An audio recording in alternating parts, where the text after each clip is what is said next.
Hey guys, have you ever been out fishing and you've had a bit of situation with your trailer cables, and what happens is they get corrupted or they break on your trip and your lights go out? Now, it's always difficult to connect two pieces of wire together, especially if they're going to get submerged. I found a way, which I'd like to share with you guys though, that will help you to put two pieces of wire together and keep it watertight and secure and last a long time even if they're submerged. So check this out guys, and remember, if you like what you're seeing, please subscribe and join me now. Let's check this out.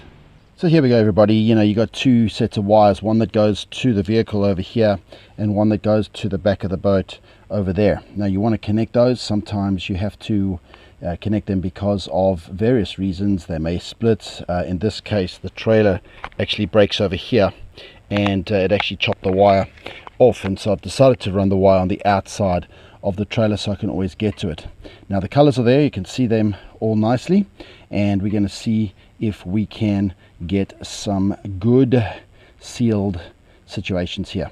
So get yourself some 8mm pipe. This is just stuff they use in aquariums and so on, and that's going to be where everything fits inside eventually, and then I'm going to seal both ends of that to make sure no water can get to the wires. Take the longer length of the wire over here, just crimp it down at the end nicely, feed it through, and put this pipe all the way back. You can see that the pipe is quite tight on that wiring, which is quite good for later on when we seal it, but you just need to work it through. It takes a little bit of time, a little bit of twisting and so on, and just feed it on there and make sure that those wires come through. Now I've kept it quite long, and that's for a reason, because the longer it is, obviously the further the water has to travel to get to the main wires when you're finished.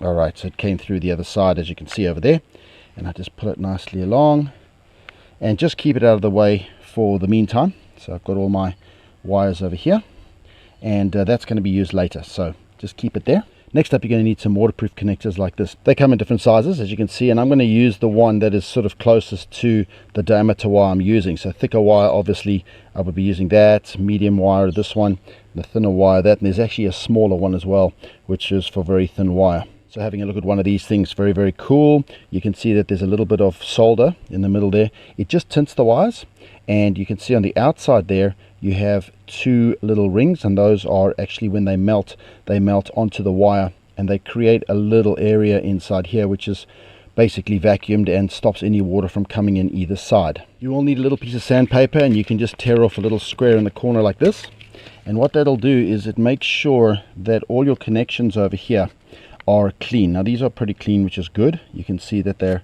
quite new, but if they're a little bit corroded at all, you just need to do a little bit of this with the sandpaper, just to make sure that they're going to take that solder when you do heat it up with a heating gun. And on the other side as well, just checking them out. So I've just pre-done these ones over here, and they're ready to start connecting. So as you see over here, you've got to make it long enough for at least one of the sides of the wire to be able to take that on, because that piece of wire there needs to come all the way through to the end. So I'm going to have to cut back a little bit. I'm just using a little Stanley knife, and I'm going to come back over here and just make it a little bit more accessible, so I can slide that on, and then that's the right length so that these two can then join together.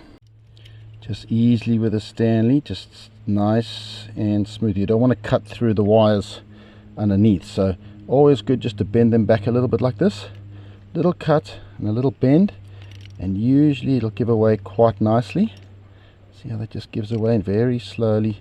You don't want to cut the wires on the inside. See how that just bends away, breaks away nicely. There you go. And then you can simply just pull it off. Make sure that it's nice and clean. There we go.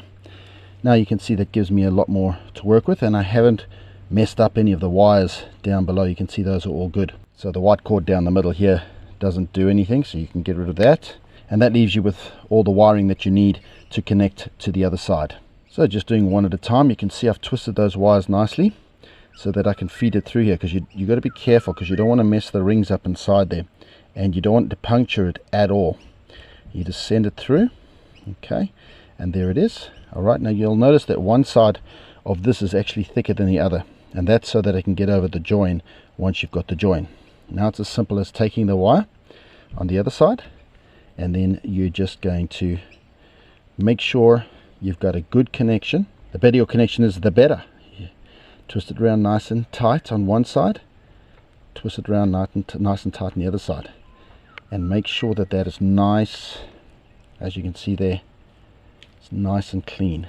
Okay, you can see that joint is as close as I can get it. I've really been as tight as I can. I'm going to move this over the top, making sure that I don't mess up any of the rings, turning it around, and make sure that the solder part is able to get to the middle of that joint. That's important. You can see I have to work it there, but very importantly, making sure that none of those seals, see how that seal sits on the wire on the one side, seal sits on the wire on the other side? That's going to shrink onto that and watertight it, and then that's going to tint that in the middle. Now you just do the same thing and you put them onto all the others as you go up, so nice and easy through again, and just keeping that, there we go. And then again, joining that really good. Just make sure those joins are good. I like to just come up there about 3/4 and then start that little bit of a twist. And I found this much better than actually just soldering wires and so on. The problem with soldering wires is the salt water can get into those corners and then it gets brittle and breaks. So this is a much better option. I've tried and tested a lot of stuff, and this is the best I've come up with. So you can see the thicker side is there, and that'll come over, just twisting it round, and there you go, we got 2 of them on. Let's keep on going and get them all wired. Okay, pretty happy with those right now. Now you can see they're all nicely set. I like to try and do them individually, so I've got myself a heat gun over here with a nice little nozzle on the end. See that nozzle there? And that's very important. Just a standard heat gun, and I put it on low and I just do it nice and easy. Now they will tolerate a lot of heat, but you put too much, you will definitely burn through that seal, and you don't want to do that. Second of all, you don't want to put any fire on the outside of these lines, because immediately as you do that, then they will burn and that will leave them exposed. So you've got to do it very carefully. So one at a time, nice and slowly, is the way to go. Okay, so I separate them one by one, and then I just use the dryer on low heat, and I just very slowly move it up and down and just slowly work it.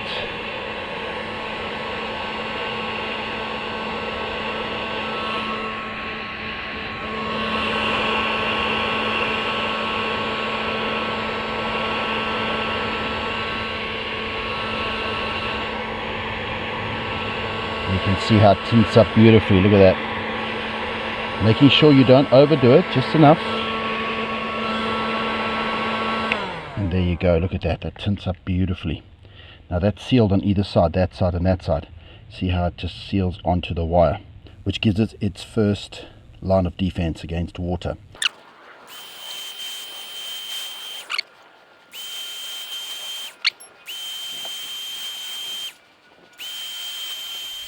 Quite happy with that. Have a look at these now, and you can see that we've got some really nice connections there.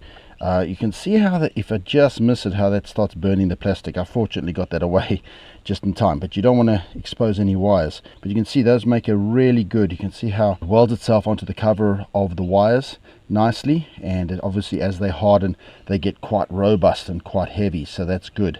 I'm quite happy with those. You can see all those connections are good. Okay, now we're going to double seal it. Okay, this takes a little bit of work. You've got to really just do it slowly.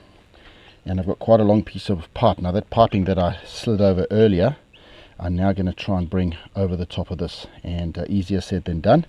Let's see how we go.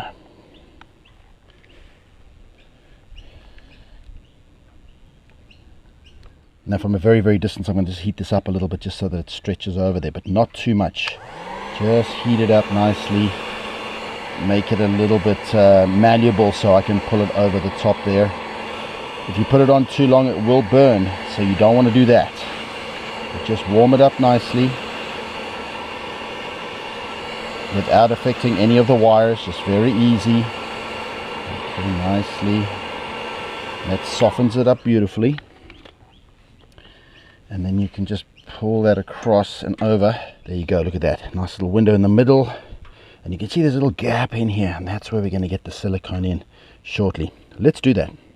Next up, we are going to use some silicone. Now I found that the roof and gutter black silicone is the best. I've tried normal bathroom silicones and so on, and they are good, but what actually happens in time is the water travels between the silicone and the edge very slowly down here, and then it drops in and it starts corrupting things inside here. And so the roof guttering is a black silicone. Seems to have a different type of consistency. And what I'm going to do is I'm going to put it in here, okay, and then I'm going to additionally, once it's full, seal the outside so no water can penetrate that. And that's a mistake I made before, was I just put the silicone in, I left it, and the water traveled through that. So here we go. We're going to fill it up now, and yeah, there's the stuff you want to get right there. Make sure your nozzle is nice and sharp, and you can always put a little screw in this at the end to keep it nice and fresh for next time. But place it inside. See how nicely that goes inside that tubing. Now this is all trial and error, which I've been doing for a number of years now, and that's why I know these things. Push it down as long as you can go, and then just start filling it up just like that. And you can see how it just goes in beautifully, and it fills up just nice and easy. And let it do its own thing for a while, making sure I work it all the way around. You can see how it's starting to go right up to the top now and into the wiring part. So what I do is I take it out now, take the pressure off. Let's clean this nozzle off quick. Alright, now you can see there's some extra at the end there. Look at that. Okay, and you can see how it's corrupted into the wires, but it's left me that window, and I need to see those wires. Now all you do is you just squeeze it, and there you go. You see how I'm squeezing it there? And what that does is it seals up the rest. Look at that, up to that point there. You just squeeze it, there you go, up to that point, nice and neat, see? And then the excess on the outside, very importantly, okay, you use that to go back over this section over here. And the reason for it is the water will get in between there, see? But if you take this and you just secure it like this on the outside, as good as you can. Of course you want this to be a very good seal, and I should be using gloves, but anyways, this particular silicone takes an hour to dry, so when you're doing the other side you got to be a little careful because you're going to get it all over yourself. But you can see I'm not wasting any time securing this thing properly. You know, I'm really making sure that there's a lot of good secure sealing over here, and you can see how nicely it sticks. Obviously a nice neat job, so it looks good. There you go. Now you can see that that is all just there's no water that can get around, there's no water that can get around here, and there's definitely no water that's going to corrupt into your wires. And again, there's your little window, you can see it, okay, and you can see what your wires are doing inside there. So very cool. Let's do the other side. Alright, there we go. So you see how that's gone inside there. If I can get it a little ways more, that's good. There we go. And then start filling. And there you can see it's starting to fill nicely there. Alright, just trying to get that last little bit in there. Right, I think that's all I'm going to get away with on this side. That should be good enough though. Okay, having a look at it now, there's a little bit of a bubble here, but I'm just going to work that in. And again, so you can see that's just completely all the way around now, and it's just getting all those bubbles out. Make sure that that is tight, tight, tight. Pretty happy with that. And then again, just securing that end part there around, and come back a little bit and make sure that no water can actually get up there in the first place. And that's gonna hopefully keep this wire from getting too over flooded, or over flooded at all. We don't want it to flood at all. We want it to try and be completely watertight. So there you have it, guys. Look at that. You've got your little window so you can see the wiring, see what's going on inside there. You've plugged it off on both sides. Remember, this over here, these are all separately watertight inside there with their own seals. I've then put a pipe on the outside to seal everything inside. I've plugged it on both sides with the silicone, and then I've also gone around the edges on the outside, making sure that they're completely sealed so no water can travel up between the pipe and the silicone up that area. So there it is, guys. Look at that. This is all stuff that I've worked trial and error, and this is the best I've done, and that will sit inside the trailer over there, and hopefully it'll last a long time without any water or any issues getting to it at all in the future. So check it out, try it out for yourself, and see if it works for you. Well, there you have it, guys, and I hope it's going to have some success for you guys on the water like it does for me. Now, I've tried and tested this particular method for a long time, and it seems to be the best So give it a go for yourselves, and hopefully you have happy days on the water. Can't wait to see you guys on the water. And remember, if you're new, subscribe, hit the like button, and I'll see you guys soon. Cheers.